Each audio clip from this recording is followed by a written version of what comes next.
because today there are 3 federally recognized Shawnee tribes, to separate and distinguish between those 3 and to learn our history and to write a book about it. So in those 3 years, in addition to my regular teaching schedule and my supervisory schedule, I researched everything that I could about Shawnees, and in researching Shawnees, that means that you research a particular state, and guess what that state was? And that was Ohio. I researched a tremendous amount about Ohio. I came to Ohio as often as I could. I talked with people. I read everything that I could. And never in all of that 3 years, and then 3 years of giving programs, did I ever encounter the word Newark Earthworks. In fact, I never encountered the word earthworks with the exception of one, and it was Serpent Mountain. That was the only one that I had heard of. And these were books and materials being produced, written by people in Ohio. So not only had I not heard of it, apparently most of you had never heard of it either. We had no idea. We had no idea. And so I was elected chief of our tribe in 2006. I had been at the college for 38.5 years and had my retirement locked in and never been one to kind of sit and do nothing. And so it was time for election in our tribe, and I decided to run. Interestingly enough, the first female was elected, and that was me.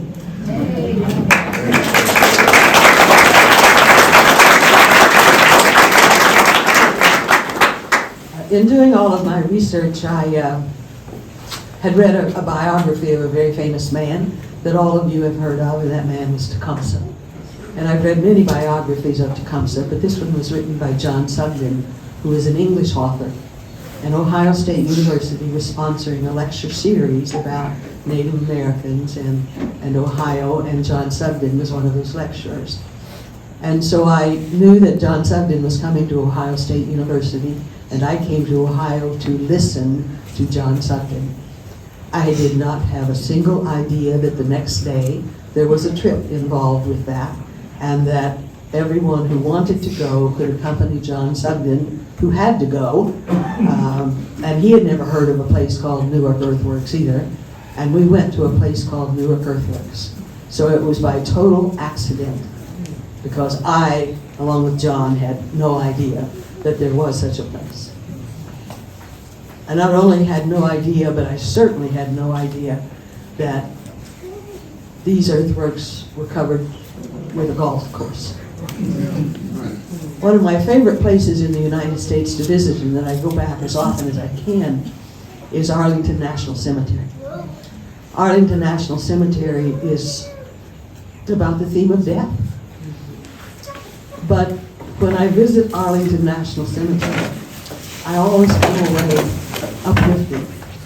There is a spirituality, there is an honor there, there is a recognition of our state, of our United States, of our country. You leave with a feeling of pride, and you leave feeling elevated, and you leave feeling more educated as you walk along some of those stones and those tombstones and read the stories and visit John F. Kennedy's grave and read all of the quotations there. And when I came to Newark Earthworks, earthworks were built by Native Americans, and they were built with a spirituality, with a reverence. But there's no spirituality, there's no reverence with a golf course. I'm not saying that there's not excitement, I'm not saying that there's not good things, I'm not opposed to golf, but it doesn't have anything to do with the people who built it, the reason that they built it, the sacrifices that they made. And I walked away, when I first saw it, I was actually told that it didn't belong there and shouldn't be there because there was a golf tournament that day. And there's only one path to walk to go toward that viewing platform, and that's the cart path that they also take, that they were driving to take the golfers from one place to another, to take the visitors from one place to another. And we were trying to walk on that cart path, and we were in the way. And they became irritated with us, even though we were kind, we were polite. And they said some things to us, so get out of the way, get back. We're having a tournament here today. You shouldn't be here. Come back another day. Like I lived in Missouri near Oklahoma, and they were open one day a year that I could plan a date, you know, just for that one day. Especially when I had no idea the place was there. I ultimately made it to that viewing platform. And when I looked out, I had an idea. I could not believe what I was seeing.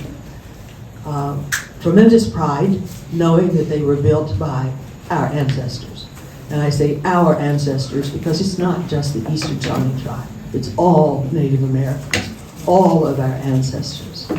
And to look out and to see that, and to see the size of it, the enormity of it, the genius of it, was just overwhelming. And for a brief moment, there was that pride. There was that exhilaration. But then when I noticed how people were treating the place and how they were behaving, and that pride turned to disappointment and then to anger. And I stood on that site and felt about like I feel right now, that it was all I could do to keep from crying. And as I walked down those steps, a biblical verse was all that I could think of.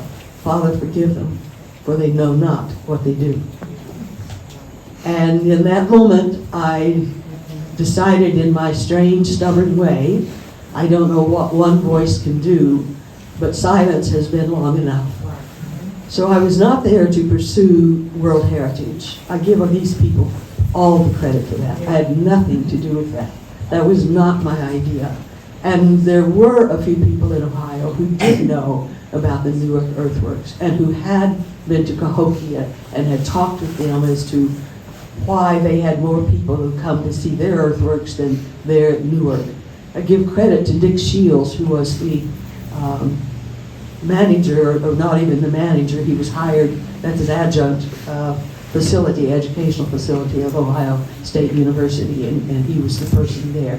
And I met Dick Shields, and I met Marty Chatsmith, who is from Oklahoma and is a Native American, and I met other people, and they were trying to support Newark Earthworks, but they were getting nowhere. So they needed a Native American voice, and so simply by accident, and then by stubbornness, did I become that Native American voice. All I wanted that day, and all I wanted for years, was not World Heritage. I simply knew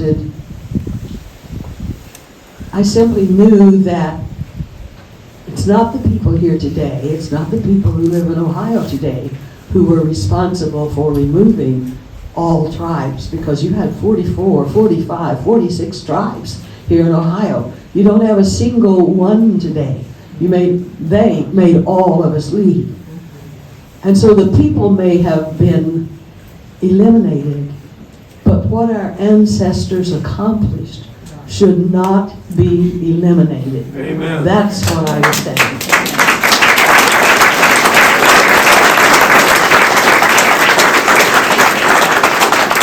And that's all I was saying.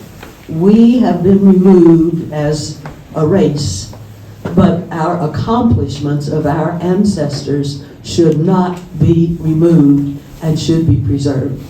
And so from that day forward, that was my conversation with Ohio, and at that time, Historical Society. The first 2 or 3 years, they weren't always the friendliest conversations. But I give credit to a man by the name of Bert Logan, who is no longer the CEO of Ohio History Connection, has retired, but he was the man who took on the official task and changed that organization entirely. And so when I talk about Newark Earthworks, I've said I'm not going back there because yes, we have the World Heritage designation, and yes, we've been recognized as our genius and their uncommon genius, but we haven't removed that golf course, and so for me it is not over. For me, receiving the designation of World Heritage is exceptionally important, but it's an incomplete chapter for me. I want that golf course removed. I'm hoping you want that golf course removed. And I'm hoping that each of you will do your part in helping to get that golf course removed. We have one more court case to go to. That's going to cost us some money. So these people here are going to be too proud to say, you need to donate something. I don't care whether it's a $5 bill or whether it's a $10 bill. We need to be able to raise the funds to pay, because they still have a legitimate more than 50 years left on their lease, and we legitimately owe that. And we want to be honorable people. At the same time, we don't want to make millionaires of them either. So I had not planned to be here today. I was at another conference yesterday, and the theme of that conference is history is significant. And that is important here today, that history is significant. And the recognition of World Heritage simply says, but I shouldn't say simply, but it says you've proven your history. And so we've proven, and I would ask one more thing of you, if you are here in Ohio and if you have a school system that has a mascot with the name of Savages, I would hope that you would speak up and say, we need to change that name. We need to get our schools to teach that Native Americans lived here. I've had people that I've worked with here in Ohio History Connection who have said that they have actually been taught when they were children in school that they were taught that the Indians died. Well, we didn't die. There are 574 tribes of us in the United States, and 39 of those tribes are in Oklahoma. And Ottawa County, where my tribe is, there are 9 tribes in one small county, and 7 of them were removed from this Ohio Valley. So I come back with tears in my eyes, appreciation, wonder for all the work that the people have done, but to say we're not through. We still have more to go. And so I thank you for being here today. I have a friend who's here with me, and her name is Judy Smith. And she's been asking about what are all the mounds like, and I've been trying to tell her some things. And when we were driving here, or in fact yesterday when we were talking, I said, and I truly said this, I said, Fort Ancient is the place that has the friendliest staff, the most dedicated staff, and who will do anything for you. And I mean that. So Bill, thank you for everything that you do. John Blosser, you were here for years and years. Thank you for taking care of this place. And Ohio History, thank you for so much.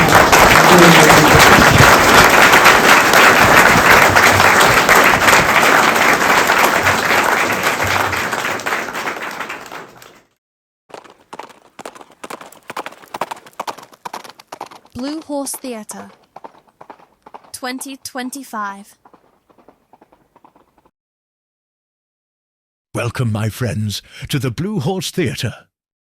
Now playing from the archives of the Ohio State University Knowledge Bank, a lecture by Dr. John Sugden from May 9th, 2007, entitled Tecumseh, Looking Behind the Icon. Dr. John Sugden has pursued a busy transatlantic career as a lecturer, senior research fellow and writer. He is the author of a series of acclaimed articles and books, including Sir Francis Drake, Tecumseh, A Life, which won the Distinguished Book Award of the American Society for Military History, and Blue Jacket, which won the Ohio Honor Award. His fascination with Nelson stems from childhood, and he decided to write a complete life of Nelson when he discovered large amounts of untapped material whilst completing his doctorate in naval and political history. An independent scholar and a former associate editor of Oxford University Press's American National Biography Project, John Sugden holds degrees from the Universities of Leeds, Lancaster and Sheffield. John Sugden is a native of Hull, England, and he received a doctorate in modern history from the University of Sheffield. He is currently Joint Director of Studies at Hereward College in Coventry and is a contributor to academic journals in Britain and the United States. Sugden is especially interested in Indian resistance movements, and his article, The Southern Indians in the War of 1812, The Closing Phase, was awarded the Arthur W. Thompson Memorial Prize in Florida History in 1982 and was judged the best article to appear in the Florida Historical Quarterly that year. And now, Dr. John Sugden.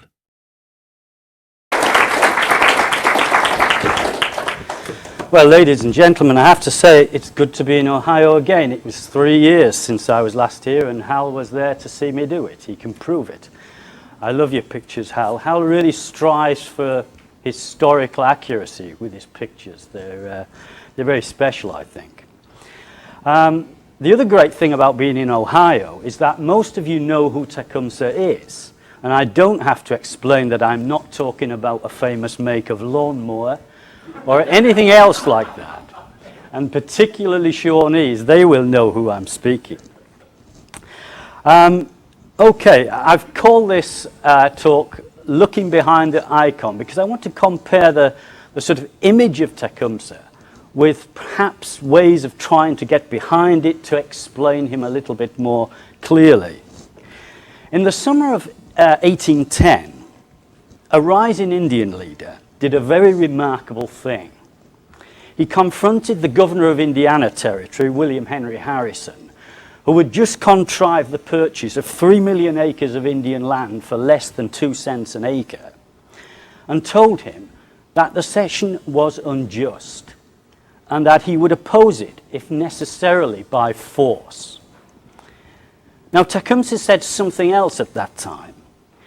He was not only building an Indian confederacy, he represented, he said, every Indian tribe on the continent.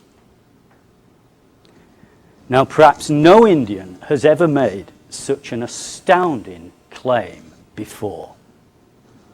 And it is, of course, quite preposterous in some ways.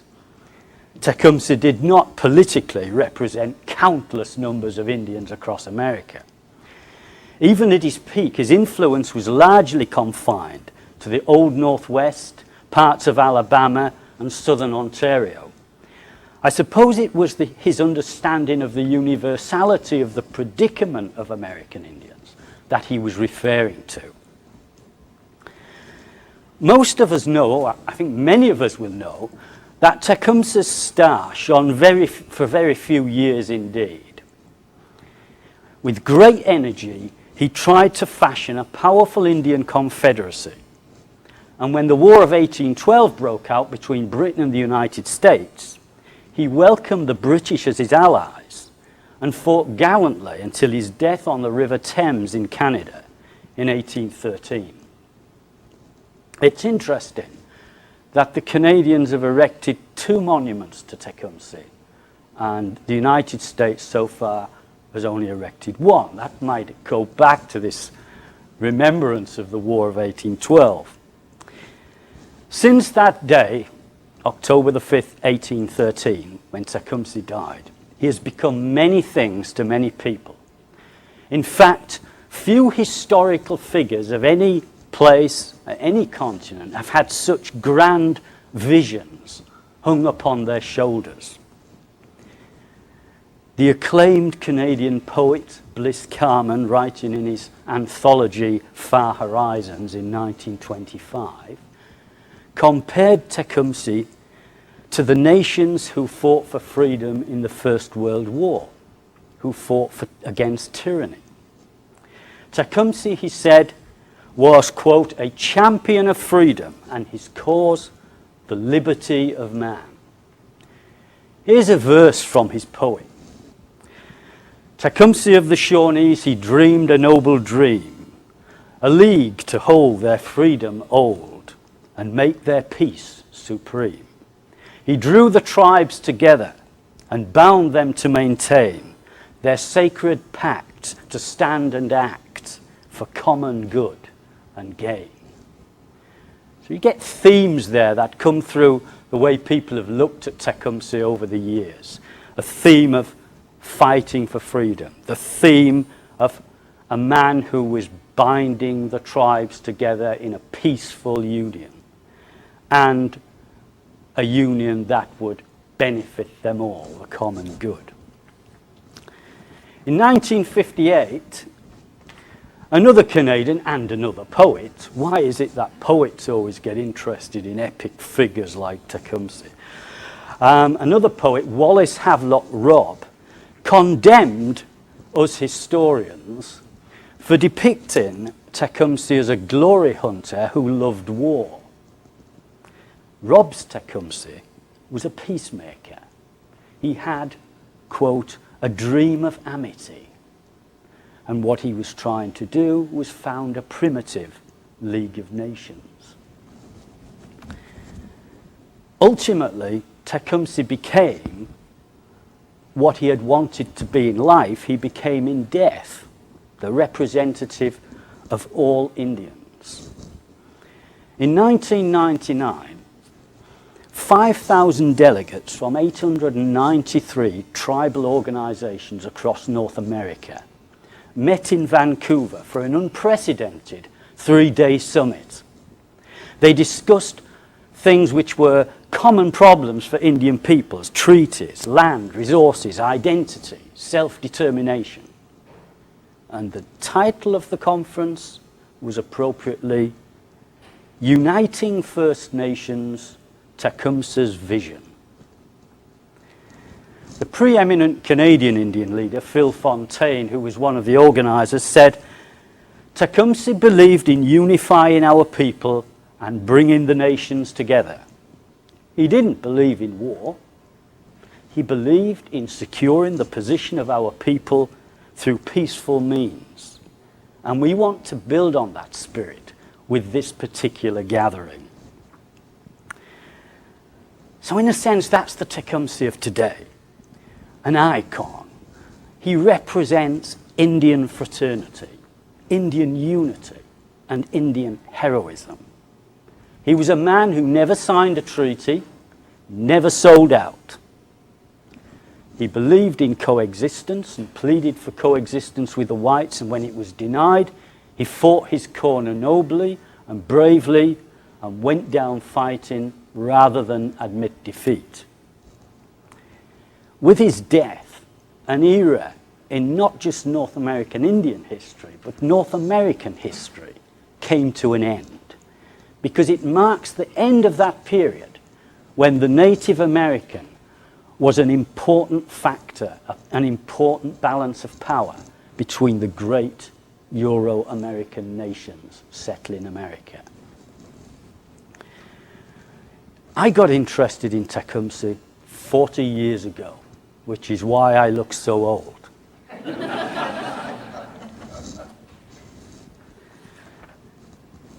I was an undergraduate, and I read some books about him, and I just knew I had to try to find out more about this incredible figure, whatever it cost. And I wanted to get behind this popular image of Tecumseh. I wanted really to find out what the real man was like underneath. And indeed, whether the popular image was even true, or whether it was a legend. And the first place you go to find out about subjects, when you're in your, well, these days it's the internet, but in my day you read books. You remember those things, you turn over pages? The earliest scholars who worked on Tecumseh, the very early ones, they weren't really interested in the real man. They were very much interested in building a legend. And the reason was this: they felt they had a mission to save from oblivion a remarkable human being. So in a sense, they wrote in unreservedly admiring terms about him. A good example would be the Canadian John Richardson, born in 1796. Now, Richardson is a very interesting character, too little known. He was 1/4 Ottawa Indian. And as a Native American, he was the first to achieve international recognition as a novelist. He was also an officer in the British Army, and he was knighted by the Queen of Spain for service in the Carlist Wars. A rather bizarre career. Richardson had a rather bizarre personality, it's fair to say. He fought 3 duels in his career. He was always making enemies, and at the time of his death, a New York obituary called him enigmatically a queer fish in some respects and a very eccentric Christian. Now, Richardson actually knew Tecumseh personally.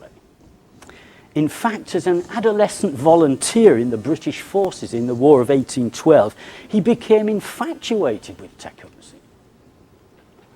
Richardson had been in the line of British officers that Tecumseh inspected only hours before making his final stand against the American army. And the memory of that stayed with Richardson till his dying day. He was 16 years old, and if you can remember when you were 16, I can't, I'm past it so long ago. But I'm sure you can remember when 16, you're very impressionable. Richardson was that age. This is how he described the incident. Tecumseh passed along our line, pleased with the manner in which he was being supported, and seemingly sanguine of success. He was dressed in his usual deerskin dress, which admirably displayed his light yet sinewy figure.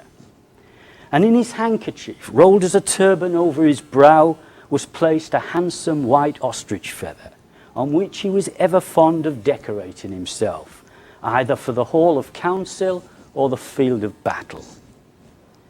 He pressed the hand of each officer as he passed, made some remark in Shawnee appropriate to the occasion, and then passed away forever from our view. All the rest of his life, John Richardson was determined to keep Tecumseh's memory alive. In 1828, he published a book-length poem in London entitled Tecumseh, or the Warrior of the West. Later, he devoted an entire novel to the same subject. But it was his history of the War of 1812, his classic history of the War of 1812, which really brought Tecumseh out most vividly. And if any of you want vivid impressions of Tecumseh and the warfare of that period, Richardson's War of 1812 is a really good start. He made it clear that whoever commanded the British Indian armies in the West, whatever British general they named as the commander, Tecumseh was the heart and soul of the resistance. At the end of his life, Richardson was even working on a biography of Tecumseh.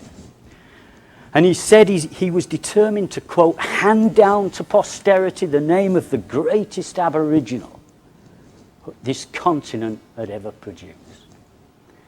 To Richardson, Tecumseh was quite unique, a one and only. As he said, all that was noble and generous in savage life. And this is a theme you get in a lot of the biographies and histories about Tecumseh. This man was singular, unique, on his own, way above his people and anyone else. He was almost a superhuman figure. And modern historians are still telling us this. I know what you're all thinking. You're all thinking, as I do, superhumans don't really exist. But even now, you get people who present Tecumseh in this unrealistic way. Professor David Edmonds has recently told us that Tecumseh was so far-sighted and ambitious that his notions of centralized authority and Indian unity were alien and foreign to the Indians. In other words, Tecumseh was marginalized by his genius. He was so elevated in his thoughts and ideas, he was incomprehensible to his followers.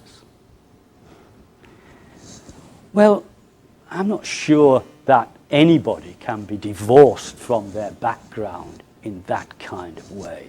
And I'm very suspicious of claims about people being unique or placed on pedestals, on rather like the old Roman emperors, on great stone pillars that go up in the sky so they can look down on us mere mortals below. I think that's always a dangerous road to travel.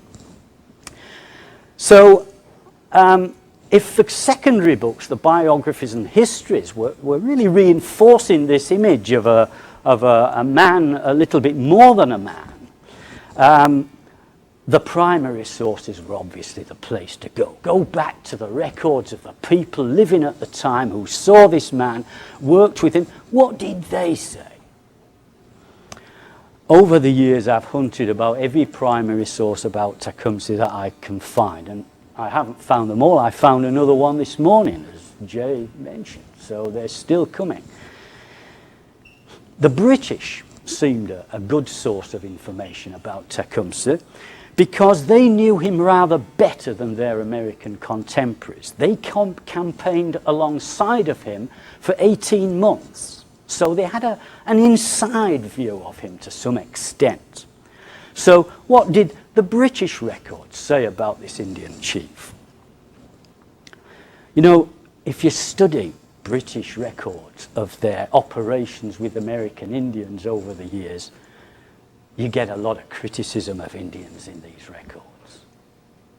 Indians didn't fight wars the way they were supposed to do. They wouldn't stand up in lines to be shot down. They didn't believe in wearing bright red coats that made themselves targets.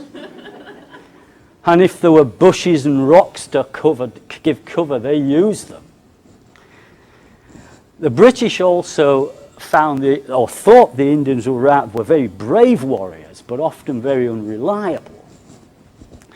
And potentially savage. They were afraid of savagery. But you know, when you come to Tecumseh, there's an interesting thing about these British records. There are no complaints. There's only terrific admiration. In fact, they admired him more than any other figure in the War of 1812. They admired him more than any of their own officers. You get some telling little tributes to Tecumseh coming out of the British records. Here's one. He's a British soldier fighting on the Niagara frontier, which was further east. Tecumseh was on the Detroit frontier. And he writes in a letter, "I wish Tecumseh was here to help us out of our difficulties. Not I wish General this or General that was here, but I wish this American Indian was here. He's the fellow who would make a difference." It's an unusual thing to find in a British record. In fact, the British spoke of Tecumseh, when they did mention his name, they added an almost obligatory adjectival compliment to it. So you get him referred to as the good Tecumseh. He's never just Tecumseh, the good Tecumseh, the brave and superior Tecumseh, or Tecumseh, the late gallant chief. No one has a bad word for him. Not even General Henry Proctor, who commanded the British Indian allies in the West for most of the war.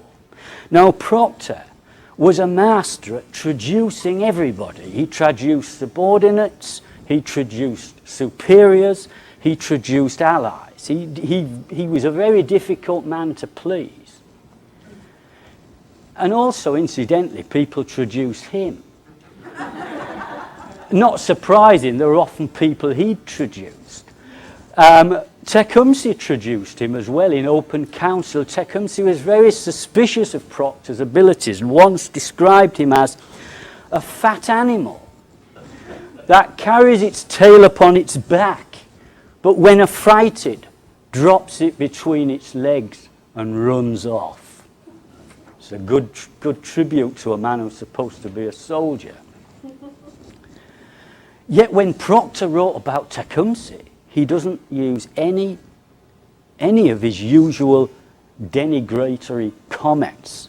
You get Tecumseh's genius, his natural superiority. And not only does he write things like this, he goes even further. In 1814, Proctor gets court-martialed for his defeat on the River Thames in 1813. And how does he defend himself? Tecumseh was dead. But what he says in that court-martial is, my battle plans were sound. And the reason you can be assured of that is that Tecumseh saw my plans and approved them. Isn't that an incredible thing? A British general defending his conduct in a British court-martial by reference to an American Indian leader. That I don't think has ever happened before. Extraordinary as that was, nothing spoke more for the British value the British placed on Tecumseh and the Indians who served under him than their willingness to adopt the chief's war aims. When Isaac Brock, the civil and military governor of Upper Canada, met Tecumseh in August 1812, he said in a letter to the Prime Minister, a more sagacious or gallant warrior than Tecumseh does not exist. This is the age of the Duke of Wellington, I have to tell you. He was the admiration of everyone who conversed with him. Brock promised Tecumseh that he would support the chief's war aims. And they were quite drastic war aims. They basically involved, if you win this war, we Indians would like the whole of the old Northwest, north of the Ohio, back again, please. And it's interesting to follow those war aims as they travel eastwards in British diplomatic channels. Brock passes them on to his superior, the governor in Canada, Sir George Prevost. Prevost ships them across the Atlantic to the colonial secretary, Lord Bathurst.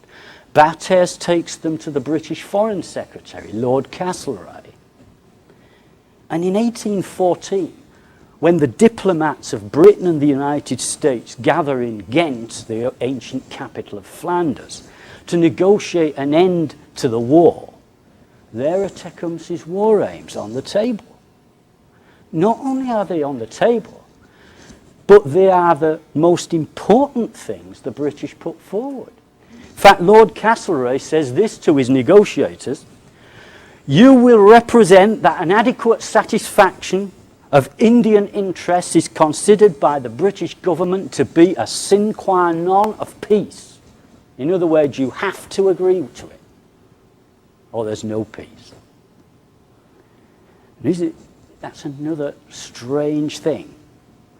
Here you are in this ornate capital of Europe, with 8 diplomats sitting around a table, including such luminaries as John Quincy Adams and Henry Clay, and they are squabbling about a dead Indian chief's war aims. It's almost as if the ghost of Tecumseh was there at the table beneath the glass chandeliers. You will know that the war went badly for the British in the last phases, and those war aims, that sine qua non, shriveled into a mere guarantee against reprisals. But the British view of Tecumseh is quite clear. Unfortunately for me, what does it do? It reinforces the iconic picture of Tecumseh as a totally unique human being. And here am I, hoping they're going to say something reprehensible about the man. I mean, it would have been nice if he beat his wife or his children or anything that would make him seem a human being. Surely he must have been flawed like the rest of us. I'm writing the biography, as Jay mentioned, of Lord Nelson, and one of the things that makes Lord Nelson, although he's a great national hero, a human being, is this mixture of good and bad traits.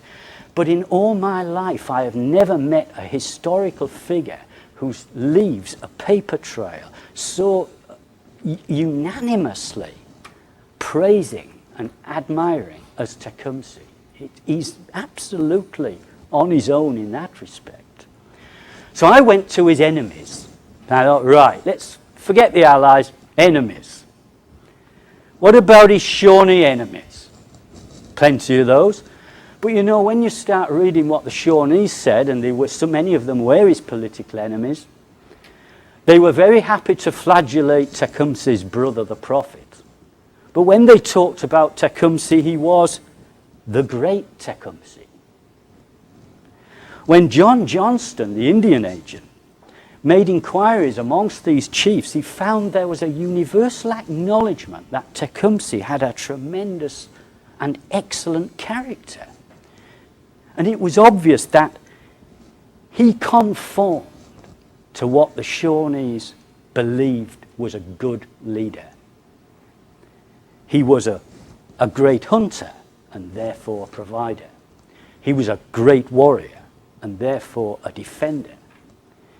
But he was also a disinterested leader. Whatever he gained through successes in hunting and warfare, he distributed to the vulnerable people in his community.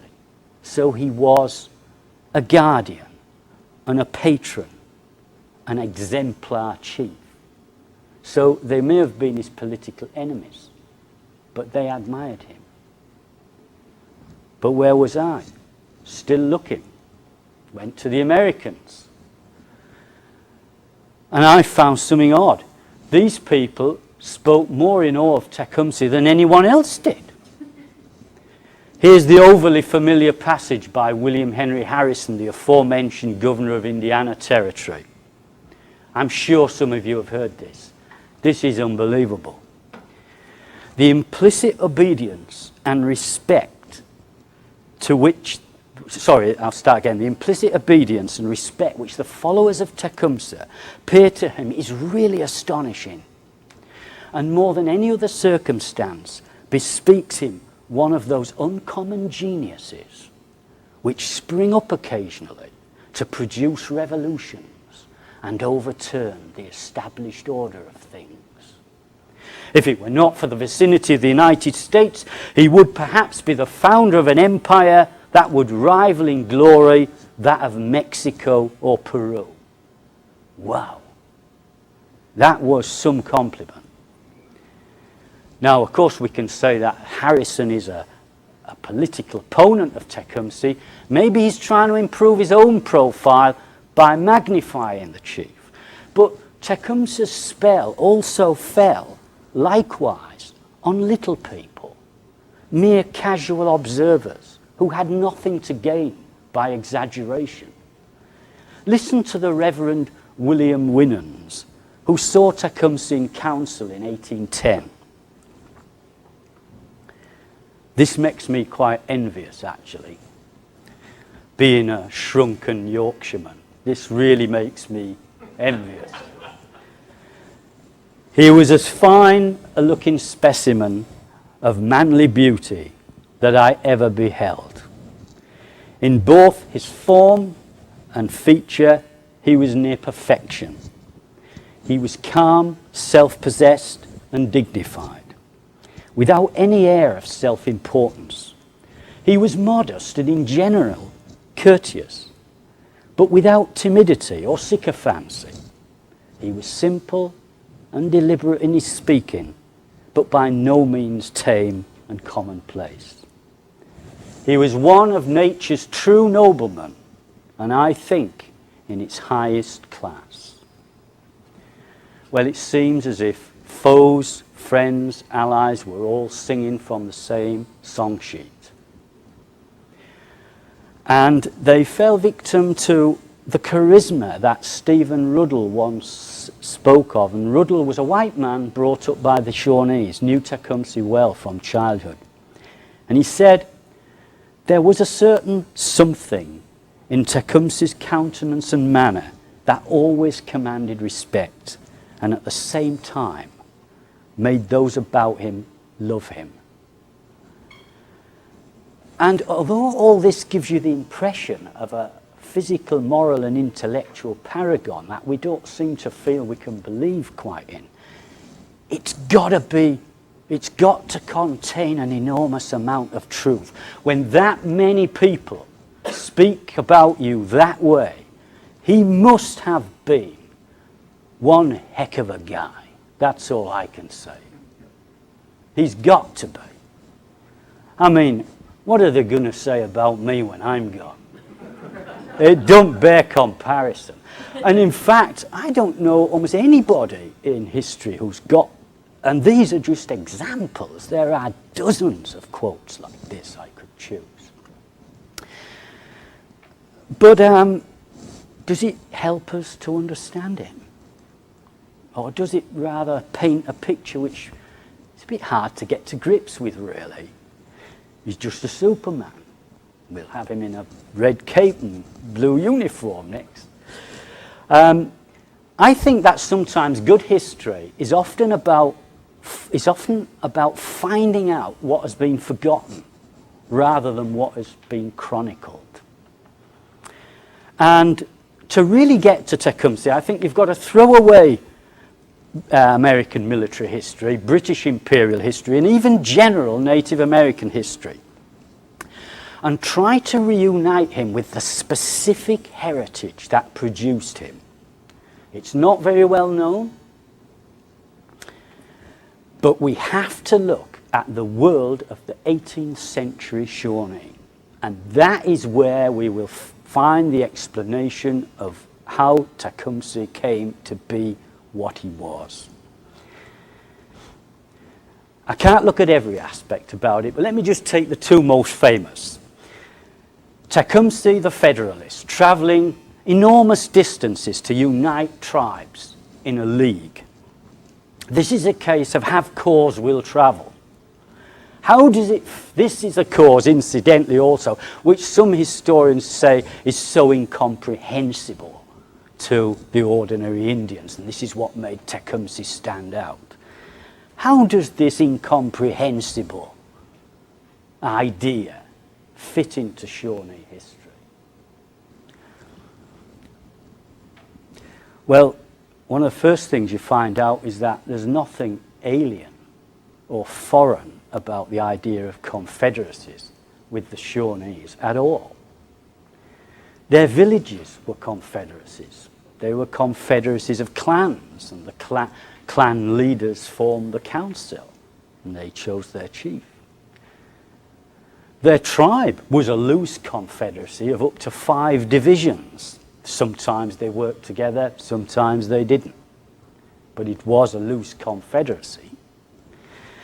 And even when we look at confederacy in the way we think of when we think of Tecumseh, which is intertribal confederacies, bringing lots of different tribes together in some kind of loose union to work for a common end, we find that the Shawnees understood that very well.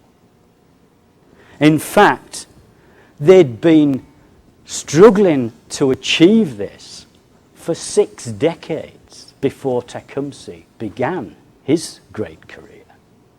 This wasn't new at all. It was a well-known, fervently pursued ambition of the Shawnee people. And we can see why. The Ohio Shawnees were a very small people. They consisted of only about 2,500 people in Ohio at that time, and yet they lived in a very unsafe and precarious world.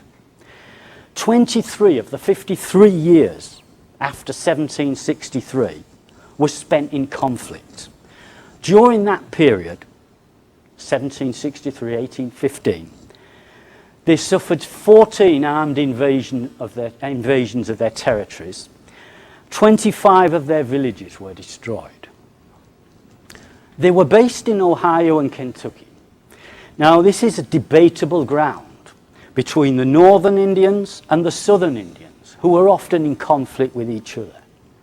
And also between the great Euro-American powers, some to the east across the Appalachians, some to the north on the Great Lakes, some to the west spreading down the Mississippi.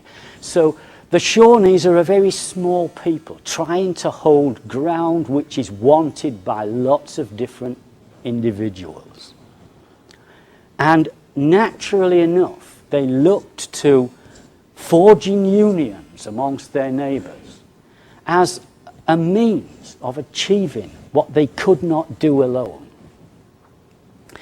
The demographics were also against the Shawnees. In 1768, which is about when Tecumseh was born, there were about 60,000 Indians in the territory between the Great Lakes and the Ohio, the Appalachians and the Mississippi. By the time Tecumseh died, 45 years later, there were nearly 1 million whites flooded in. During this period, 1763, 1815, the Shawnees faced 3 major threats to their land base. The first was in the mid-18th century, when the Iroquois Confederacy of New York collaborated with the British colonies to threaten the Indians of the interior.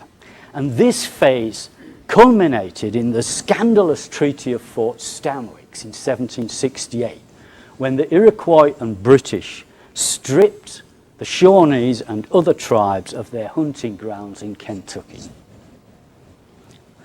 The second major crisis occurred a few years later at the end of the American War of Independence. It lasted from about 1784 to 1795. Already the Shawnees had lost their territory south of the Ohio in Kentucky, but now the new republic, the new American Republic, boldly made wholly unjustifiable claims to have acquired the territory north of the Ohio by right of conquest. Now, the Indians didn't remember being conquered. And so they created another wave of resistance which didn't end until the Treaty of Greenville, which I'm sure many of you have heard of, which really seized southern and eastern Ohio. The third crisis was the one we associate with Tecumseh. About 1802 through to 1810, the governors of Indiana and Michigan territories used a dozen treaties to strip the Indians of huge chunks of Ohio, Indiana, Michigan, and Wisconsin and Illinois. Now, the standard Shawnee response to all of these crises was the same: to build intertribal confederacies. Right from the beginning. The first record I've got of it is in 1746, but the strategy emerges very clearly in the 1760s and 70s, when the Shawnees were orchestrating resistance to the white occupation of Kentucky. That core of that resistance was right here on the Scioto. The Shawnees built a new council house, and they used that as a kind of legislature to host intertribal congresses. And they held 4 of them in the late 60s, early 70s, attracting Indians from as far away as the Tennessee, the Great Lakes, the Illinois River. Shawnee emissaries traveled widely in pursuit of this dream of uniting the Indians. In 1771, for example, we hear about them being amongst the southern tribes. They were carrying, quote, friendly belts of wampum to the Creeks, acquainting the southern tribes that the Western Confederacy, which they had formed, wished to see all the southern tribes at peace. They wanted them to be all of one mind and one colour. This message of racial solidarity and peace between the tribes in 1771 is the same message that we are told was so incomprehensible 50 years later. Doesn't add up, does it? Even more sophisticated phase of Shawnee Pan-Indianism characterized the 1780s and 90s. This was the period when the Shawnees were resisting the American expansion north of the Ohio into the territory we're inhabiting now.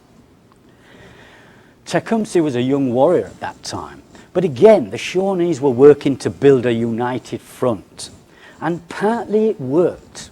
This was the period when they won their great victory over the American army, the defeat of St. Clair's army in 1791. Forget your little bighorn, this was arguably the biggest, most spectacular Indian victory ever won over the American army. We have someone in the room here who's descended from the Indian chief who won that battle, Chief Blue Jacket. Another high point of that phase of Shawnee Pan-Indianism was a great intertribal meeting on the Auglaize River in 1793. And probably more Indians visited this territory and participated in one of these congresses on that occasion than ever before. It brought people from beyond the Mississippi, from the south, from Canada on the St. Lawrence. And the Shawnees passionately pleaded on that occasion for unity. That was their message. I'm just going to read to you a little bit of the speeches here, because there was a bit of a real fisticuffs going on between the Shawnees and the Senecas. The Senecas had actually been secretly negotiating with the United States, and they'd actually come to the meeting with a lot of American messages they'd promised to feed into the proceedings. Well, the Shawnees heard about this and they were absolutely furious. They went wild. Here's the Shawnee chief Redpole talking to the Senecas. I can see what you are about. You are still talking to the Americans now. Your head is even now turned towards them. When you left your village to come here, you had a bundle of American speeches under your arm. I now desire you, brother, to lay that bundle down here and explain what you have been talking to them about these last 2 years. All the different nations are here. We want to desire you to speak from your heart and not from your mouth. The Seneca leader was Farmer's brother. He looked quite dejected, but he made a strong reply, which included these words: "You have talked to us a little too roughly. You have thrown us upon our backs." Whereupon he desired a recess to reorganize his thoughts. But Redpole stormed on. "You see your brethren here," he said to the Senecas. "Your brethren the Wyandots, nephews the Delawares. The Americans have been for several years talking to them too, and told them never to mind what the Indians are saying. All the Americans ever did, all they ever wanted, was to divide us, that we might not act as one man. But instead of listening to them, the Wyandots and Delawares saw the intention of the Americans. They put the American speeches at their back, and then we united as one nation." Now there in Redpole's speech surely is the spirit of Pan-Indianism burning brightly long before Tecumseh became an important leader. So are we beginning to realize that Tecumseh was not apart from his people and incomprehensible to them? He was part of them. Tecumseh tried to revive the Confederacy in the early 19th century. And he was not doing anything new or strange. He was deploying a well-known, long-used strategy the Shawnees had borrowed from the Iroquois and had been championing for more than half a century. Nothing alien about it, nothing foreign, good old Shawnee diplomacy.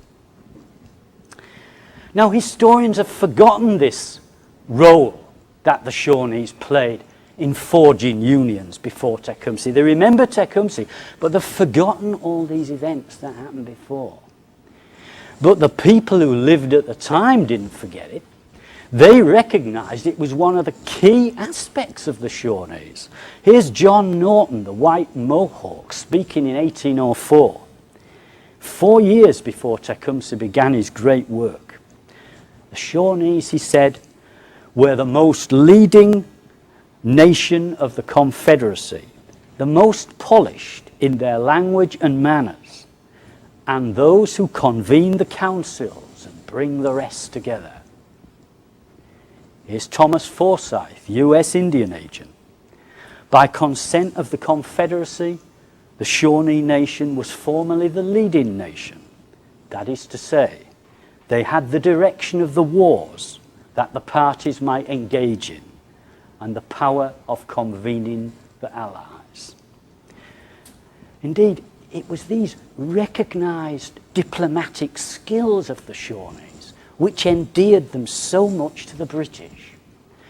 You know, in the past, historically, the British had used the Iroquois, particularly the Mohawks, to further their influence amongst the tribes. But the American Revolution fractured the Iroquois Confederacy. It divided it down the middle. And the Iroquois influence declined. The British started looking for another group of people with the influence, the energy, the skills to take over that role. They turned to the Shawnees.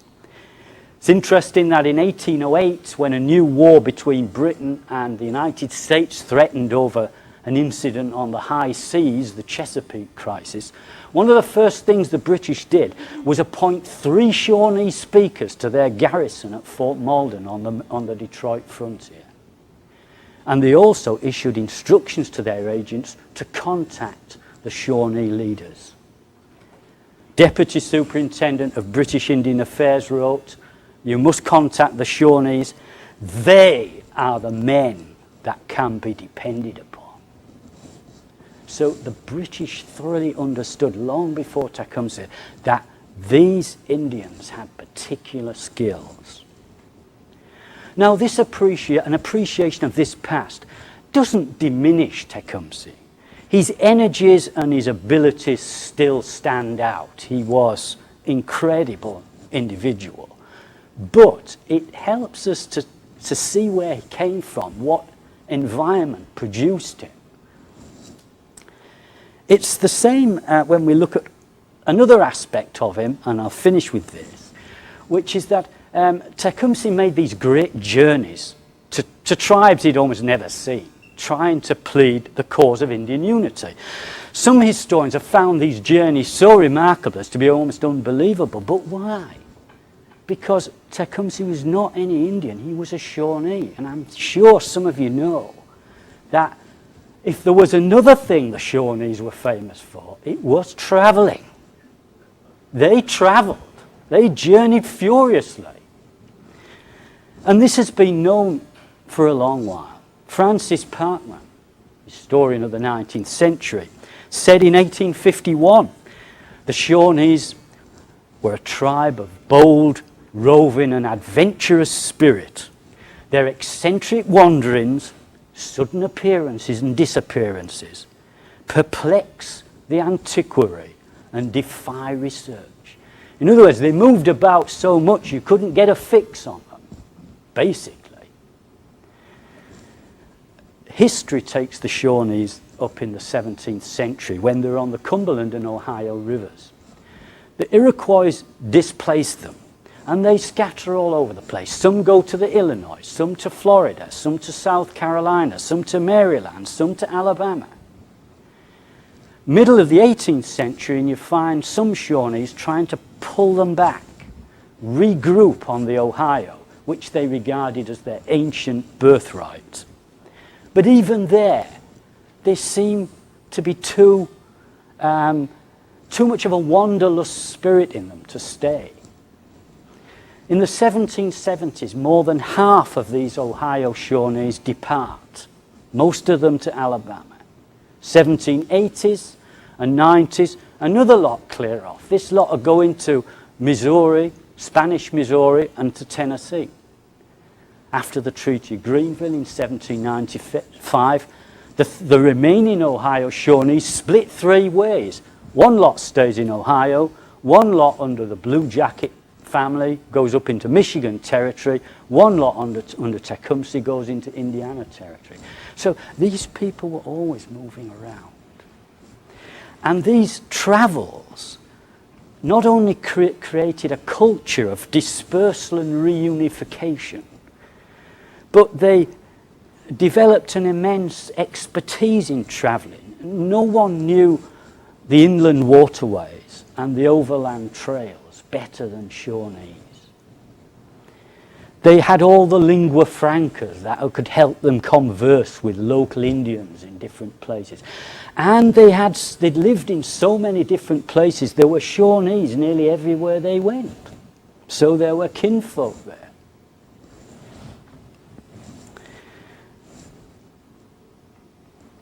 So, in conclusion, you'll be glad to hear. In conclusion, the records of Tecumseh seem to push us in one direction. They seem to emphasize his incredible qualities, his uniqueness, his separation strikes me as a very traditional 18th century Shawnee. He embodies the strengths and the virtues of that people. He was a great hunter. He was a great warrior. He was a liberal and paternal leader.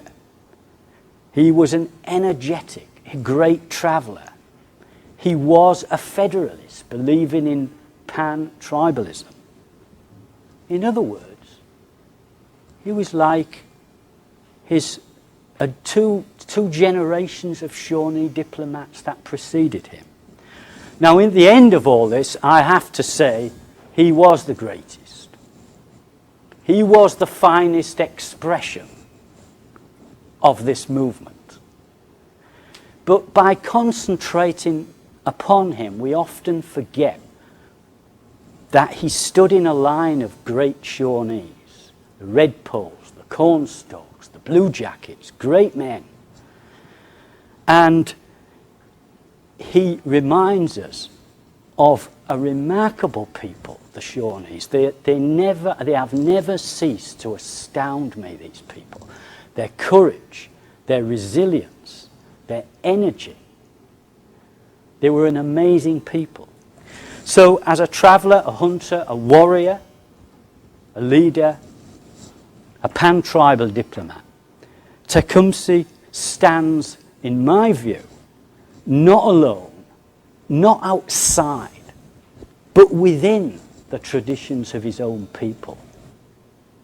Maybe its greatest expression, but he is a tribute to that incredible nation of Indians that he sprang from. Thank you very much. If you have any questions, I'll take them.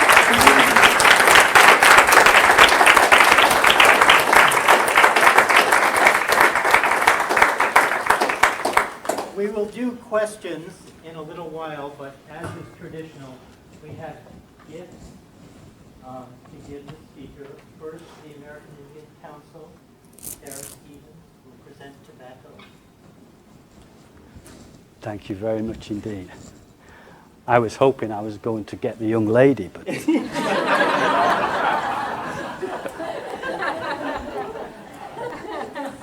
No comment. And for thousands and thousands of years, Native people have been coming to Central Ohio for Flint Ridge Flint. And so all of the speakers leave with Flint Ridge Flint. In this incarnation this year, actually with a finished arrowhead. I'm doing this because the site manager for Flint Ridge is in the audience. Thank you very much. And then Greatly honored. Lastly, Ohio State are Buckeyes. And again, as is traditional, I present a Buckeye that grew in the cemetery at Gnadenhutten, nourished by the worst tragedy in the American Revolution, 100 Delaware Christian pacifists. Thank you very much. Very much indeed. That said, questions? Anything. However, What did you find at OHS this morning? yeah, I was surprised. I went in the OHS, and when I wrote my books, I was pressured to write them earlier than I wanted to do. So there were things I wanted to look at that I never had the time to do at that time. So I'm now in the process of revising this book on Tecumseh and finishing all those things I wanted to do. So I thought, right, I'd looked at most of the major newspapers, but I thought it's just a long shot. But let me go for every feeble little Ohio rag that existed in the 18th century and wade through and see. And I found something. I found an affidavit about Tecumseh's attitude to Christianity. Now, I must admit to you, I wrote my book so long ago, I hardly know what I know and what I don't know. So it's possible when I get back, I find I've already got it. But let's put it this way. At this stage, I'm being optimistic and hoping it's new. But you never finished I mean, even Tecumseh, you'd think there'd be a quick end to the bottom of the material. But you never finished in history. You always find another little avenue opens up and something else turns up. It is really extraordinary. Yes? Since you obviously are finding new things, are you going to publish the Tecumseh sequel? I think I'll rewrite that whole book. So there will be another That was edition? part of the incentive to have him come. Yeah, I think I'll rewrite that whole book because a lot of I must say I'm really looking forward to it because having worked on European history now for the past few years, I'm absolutely fed up with it, and I really would like to get back to you people over here and finish this stuff and get it out of my system for good. And one of the things I really want to do is expand that book and add quite a bit of new stuff that I've found, and also put a lot more of the explanation behind some of the things and the evidence in there. So that's what I'd like to do if I live long enough. I've just passed 60, so I'm a bit worried about my age at the moment. Yes? With the new discovery at OHS, perhaps it would be an opportune time to drop a note to our legislature as they are considering cutting back funding for the archives. Yeah, I was... It's the worst funded archives in the I was... Yeah. Yeah, and why is this? Because Ohio is one of the, surely must be a rich state. It's one of the most populous states. Why is it that this funding crisis has happened? It just seems so terrible to me. I was astonished that I came 2,000 miles to the place and it's only open 3 days a week. I've never met that anywhere. And yet it is such a marvelous resource, you know. Sad, really, yeah, I'd certainly enjoy. I'll tell them tomorrow when I go. Well, public archives in Canada are open 24 hours, 7 days a week.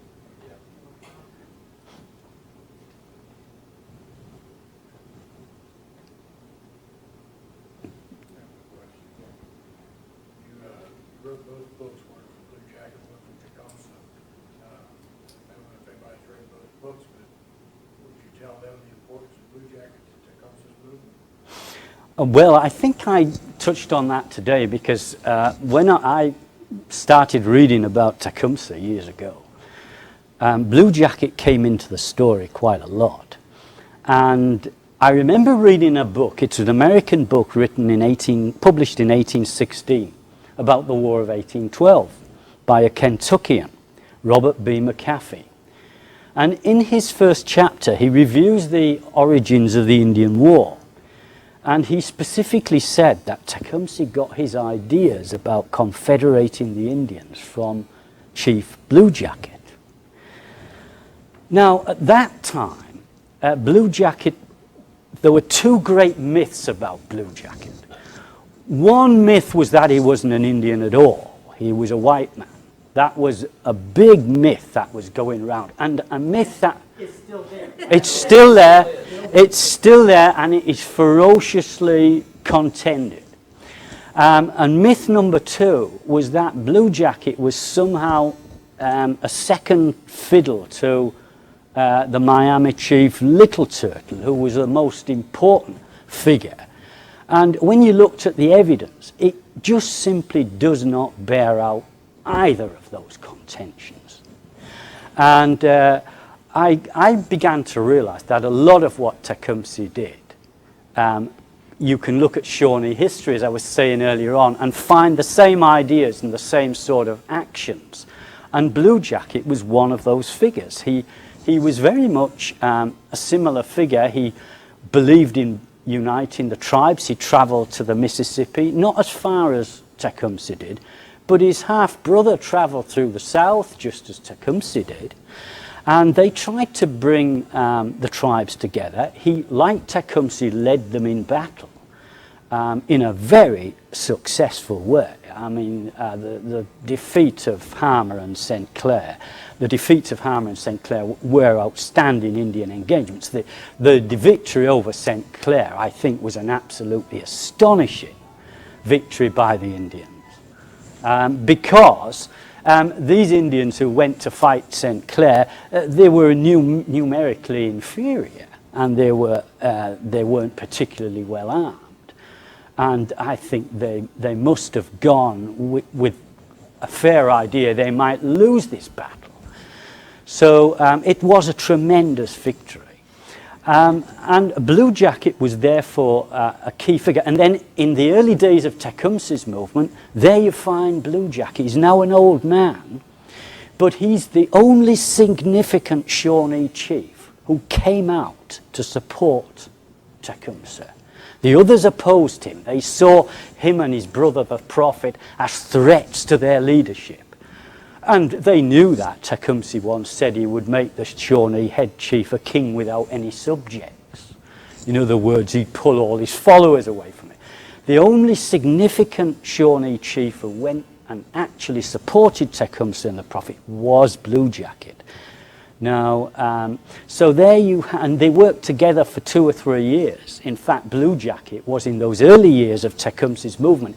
He was the one who did all the talking. If the Americans sent anybody to talk to this Indian village, it was Blue Jacket who would get up and give them the answer, not Tecumseh. So Blue Jacket was very much a mentor and collaborator of Tecumseh. And they worked very closely together. So I think Blue Jacket has been, and I said this in the book, one reason why I wrote the book, I think he's been one of the most overlooked figures in American Indian history. I think he was a major figure in Ohio history, and it's about time he gets recognition. I think it's happening now, but certainly when and I was partly led down this road by Helen Hornbeck Tanner, who spoke in this. Who was one of the 4 founders. Yep. I met her, and I talked about what I thought about Blue Jacket, and she'd read some of the same documents. She said, "That's absolutely right. You write a book about it." And if you know Helen Tanner, if she says, "You do it," you do it. She was 90 when she spoke your last.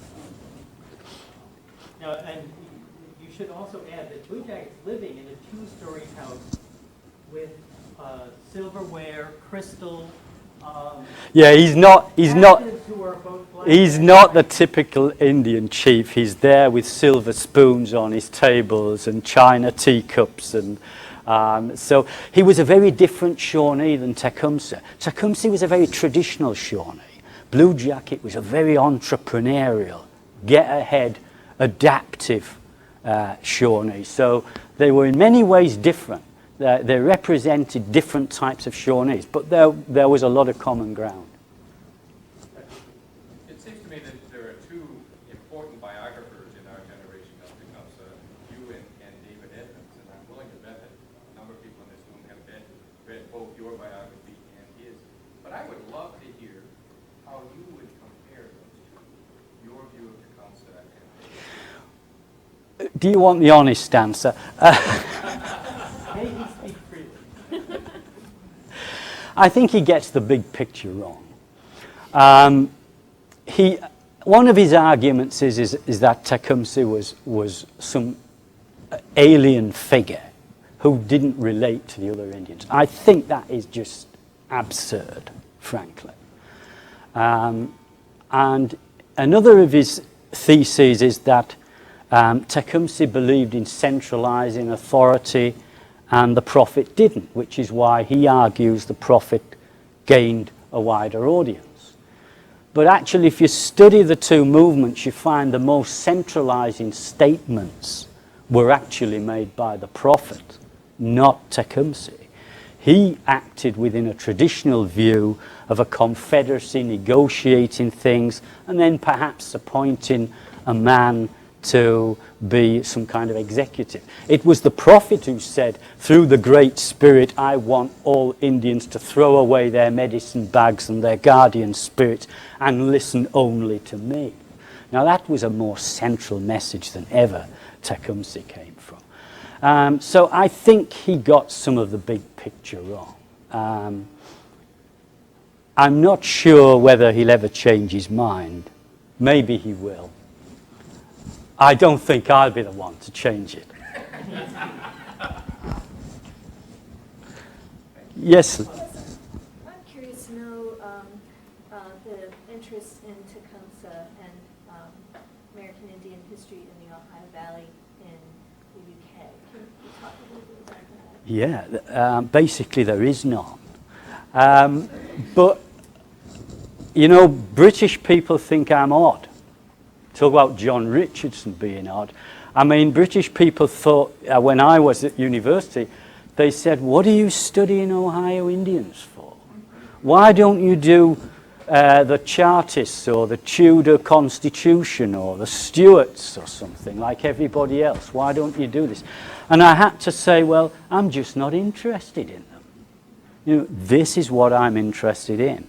And although specifically Ohio Indians are not a great, well-known thing in Britain, I can tell you what is. If you find anybody who's interested in American Indians in Britain, they have two things in common. They're all from the north of England. See, they're all working class, come from the wrong side of the tracks, and not inculcated in elite culture. We all went through the comic books and the films and the television when we were kids, instead of reading Charles Dickens and Jane Austen and those sorts of things. And what did we see there? Cowboy films, westerns. So we all are of a certain age, northerners of a certain age, and whereas most people, I guess, leave their childhoods behind, we just kept going. So there are quite a few British people. In fact, I was in Chicago the other day and I was quite pleased to find a new biography of Crazy Horse written by a man who comes from Manchester, England. So there's a few of us. And one of the great historians of the Old Northwest was Reginald Horseman, who wrote many of the books about the War of 1812 period. He came from Leeds, which is just a few miles from where I was brought up. Same sort of generation. Jay will remember a young man called Colin Calloway, who writes mainly about the New England Indians. Same generation, comes from the north of England. We're all the same. We're just children who haven't grown up. We still live in this world of Indians, but we may explore different parts of it. Continuing on that theme, you said you watched American Westerns. Is that what sparked your interest in Amerindians? I think I was in it. You know, it goes so far back in childhood, I'm not quite sure where it started, but I can remember being 6 years old, fascinated by Indians. And I was an Indian person from the beginning. You know, when the kids at school used to play cowboys and Indians, I didn't want anything to do with the cowboys.